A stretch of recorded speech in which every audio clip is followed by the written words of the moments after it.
Samuel and Austin Johnson, guys like that coming in and how they did. Yeah, losing Darnay early affected a lot of our calls, how we were going to do different things. I thought they committed, did an excellent job, and then Nate goes down, and Colin goes in and plays, and different guys had to play, and Fish had to play, and they did a really great job. And I commend them because it was a heck of a football game tonight, and they did an excellent job. And, the penalty on Darnay I thought was a good call, but Darnay's not. I know he's not trying to do that. He just is so aggressive when he got in there. He's he tackled him, and but we got to do a better job. We've lost how many guys always in the past 3 games to targeting, and we can't afford to do that. It seemed like Monstead wasn't able to send his team very often. Was this the best game of your pass rush? Yeah, I thought our pass rush played well, so let's tackle him.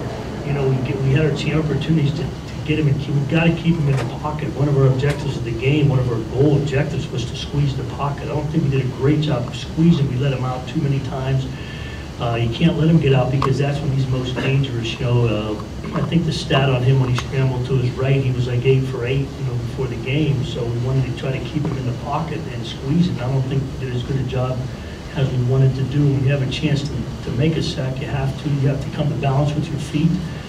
We had a number of opportunities where we didn't get that done, and then we started to run a little bit of a. When we couldn't get that done, then we started playing Keyshawn in that what we call rat position, trying to just mirror the quarterback. Well, that's great, except we lose pass rush. We lose our pass rush edge. So, I think it's something we have to work on and do a better job. When we have a chance to get him, we've got to make the tackle.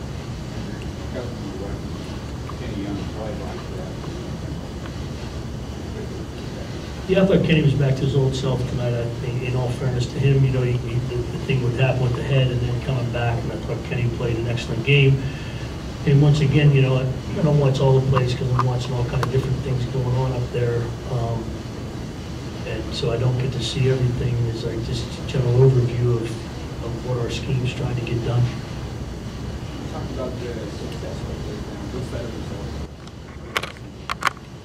I thought our guys, I thought we understood where we were going into this game with our third down package, what it was. I thought there was a really great understanding between what we were going to call. They understood it. So I thought going in we had a pretty good third down scheme ready for them. And as a defensive coach, it's never perfect. You like to get off the field all the time on third down. Like I said, some of those penalties can't make those happen because we were off the field. And then not only that, but we cost our offense field position. And I think our offense is pretty darn good, and we get in field position and we put pressure on them. What was your confidence level on that second to last drive, Colorado? I think Monson just good stop, a long run, and then Wade makes the tackle for loss, and almost with the sack, third down, almost with the field goal. Were you confident that you guys could take the stop you did there? Are you talking about the last drive? No, the second to last, the one where they got the field goal. Yeah, I thought we were going to be okay there. Like I said, they got us in that quarterback thing again. They caught us a couple times with a package they hadn't shown very often. It was something that, we had prepared for it, but we didn't have a number of calls for that particular package. So we actually ended up playing something entirely different because they gave us more than we thought they would give us of that certain that 12 personnel that they were in. So it was just something that we had to work through.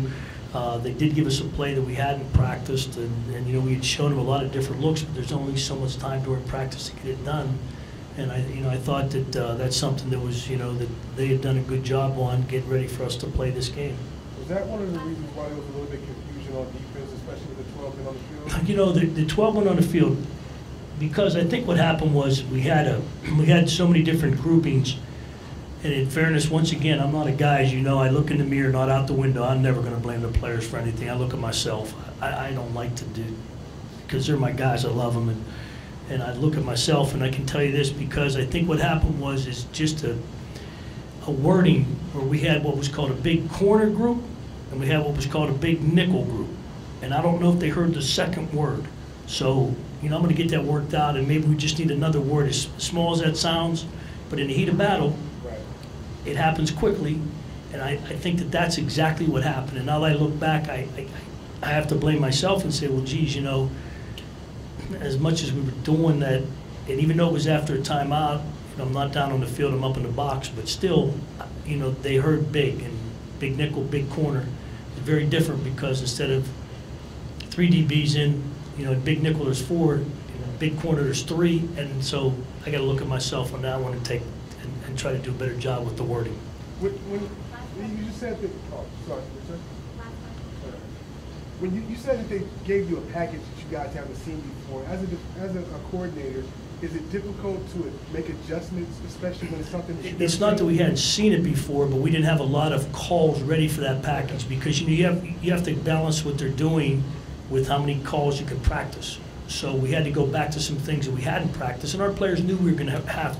And Coach Moore does a great job of explaining to them we're going to have to be able to handle the unscouted looks. So it was just something we had to change our philosophy on what they were trying to do to us. Great. Thank you very much. Have a nice evening, everyone.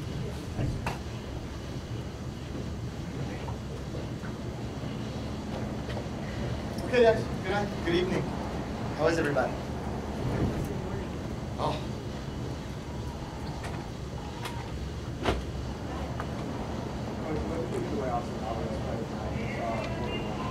Yeah, he did a nice job. He did a nice job jumping in there and made some nice plays, and we had some stuff for him. We thought that we had a great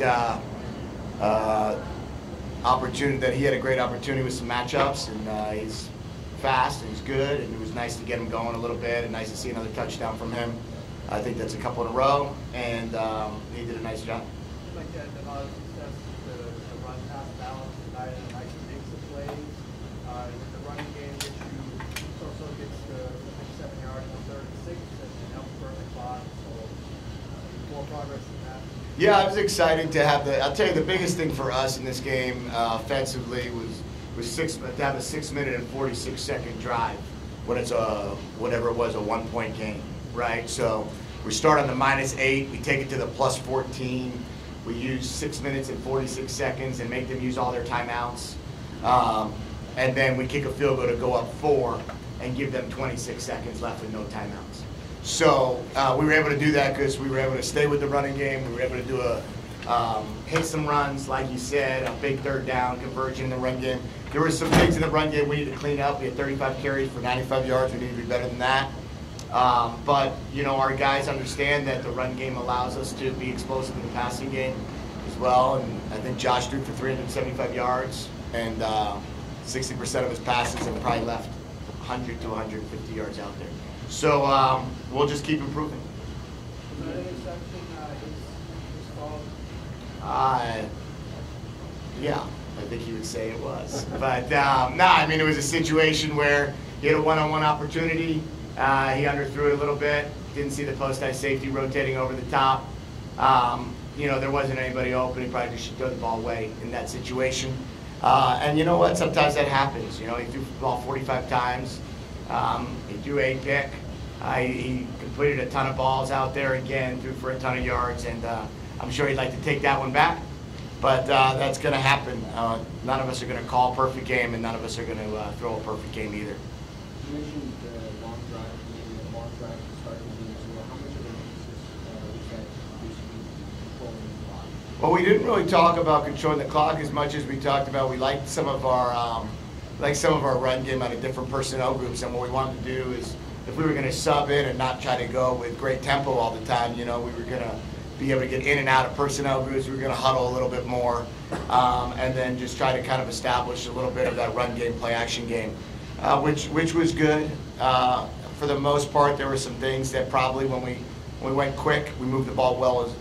So we just have to really look at it in the bye week on what's the best way for our offense to move the ball and to sustain a good run-pass balance. How do you think the offense handled the offensive line when Najee were out? Yeah, it's always tough when you lose a guy that's taken every rap right at left guard. So, but I think they jumped in. I think we had one mistake that on a 3rd and 4 that we wound up we missed blocks up because they stemmed late on us with a new left side of the line. And but other than that, I think they bounce back pretty good, and hopefully Najee will be back here soon. You had another success with big play. I think you've had success every time you tried it. How much does that kind of start the offense? Have success with that? Yeah, it was a good time to good time to hit it. We thought it was a good team to run it on. I thought that I tell you, Josh did an unbelievable job on that play because they brought a free safety blitz, which I was not counting on, unblocked. And Josh caught the flea flicker and then stepped up in the pocket and then threw a dime. And that is as good as it gets. I think at that play, it's so easy to look at the result and not see the process behind it. And the fact that Josh was able to take that blitz and step up and make that throw is unbelievable. Okay, great. Okay, we'll see you guys. Enjoy your week.